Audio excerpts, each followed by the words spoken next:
Ja se çfarë ndodh nëse lini bebin të qëndrojë për një kohë më të gjatë se ç'duhet te karroca.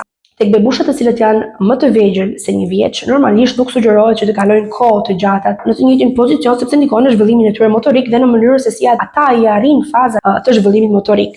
Pra, zvarritjen, ecjen këmbëdorazi, ngritjen në këmbë, bëhet fjalë kur flasim për një zakon që bëhet ditë për ditë. Pra nuk flasim për raste të veçanta, pra një ditë që qëndruat jashtë dhe patët shëtitje të gjata me karroca. Pra, flasim për diçka që përsëritet ditë për ditë. Në rastet kur kemi bebushat të cilat janë më të vegjël se 6 muaj, këtu rritet rreziku për kokën e sheshtë. Pra, ndryshe plagjiocefalin. Pse do thoni ju? Tani tek bebushat të cilat janë më të vegjël se 6 muaj, vetë kafka është ende e pa koskozuar mirë. Okay? Dhe kjo gjë bën që koka e bebit të jetë shumë e lehtë për të ndryshuar formë nga presionet që i vijnë nga midisi i jashtëm.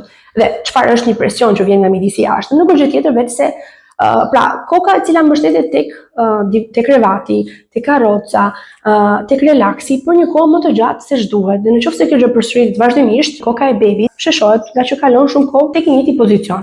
Për ta shmangur këtë gjë, ndiqni disa rregulla.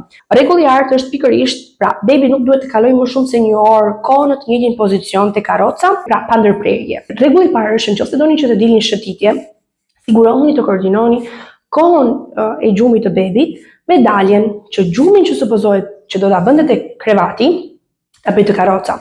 Që koha që kalojmë te karroca mos jetë kohë ekstra.